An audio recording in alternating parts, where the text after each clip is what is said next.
There's something called ethical fading, which is insidious.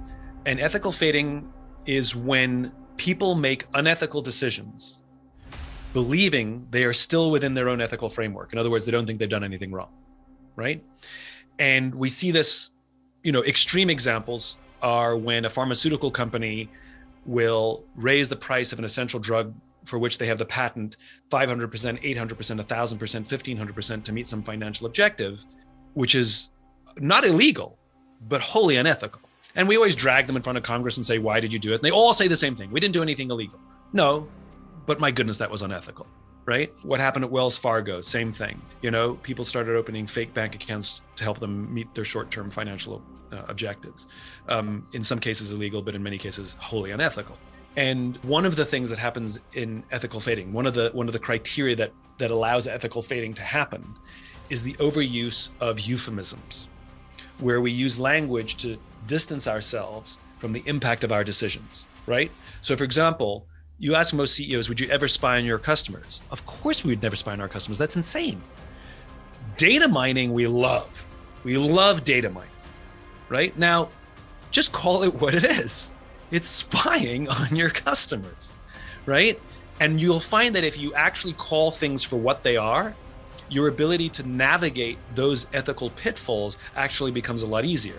When we use euphemisms to distance or disconnect ourselves, or to, create this sort of, cozy view of things, like externalities. We're managing externalities. You mean you're managing the damage you're doing to the environment and the societies in which you have your factories, right? Just call it what it is. And then you'll find managing externalities, the percentages that you found acceptable are no longer acceptable. My friend Bob Chapman, who runs a company called Barry Waymiller, doesn't even refer to head count. We have to reduce our head count. He refers to heart count. It's very difficult to reduce a heart count, right? And so language really matters when you're navigating these things. And if you call things for what they are, you'll find your ability to make better decisions go up. And so in the case that you talk about tech, you have to put a human face back on numbers. And there's been studies done on this. There's a group of social scientists who did a wonderful experiment where they took a bunch of volunteers at a university who were dialing for dollars for a scholarship, right? During these hard times, we're looking for you to donate to whatever scholarship. And the numbers were kind of flat to down. And so they hired a consultant to rewrite the script. It had a small but not very significant impact. And these social scientists brought in a recipient of the scholarship to talk to the volunteers. Are you ready for this? For 5 minutes, and talk about the impact the scholarship had on their lives. All of a sudden, they didn't have to obey a script, and they weren't doing it for some ethereal, mystical student scholarship. They were doing it for Stacy over there. I'm doing this, I'm calling you because I'm damn well going to get more money for people like Stacy. And it became deeply personal. A division of Wells Fargo in St. Louis, same thing. Their small business loan department, there's just dealing with numbers and creating, everything was a spreadsheet. And what they did is they brought in a recipient of the small business loan to talk about the impact that loan had on their life, and performance skyrocketed because they're now doing it for a person. So if you find that you have dehumanized the people you're supposed to be serving, bring in somebody who has benefited from your product or your service to talk to your employees and put a human face back on it. Letters work as well, not as effective, the data shows, as a human being, but it still has a positive impact. So you have to, as a leader, put human faces, not generic, real people, back to those numbers, humanize them, rehumanize them. It also may help you maintain higher levels of ethics as well. That's one of the reasons I think we have more unethical behavior, a lot of unethical behavior in companies, is because they're looking at spreadsheets and thinking that those are customers. A team is not a group of people who work together. A team is a group of people who trust each other.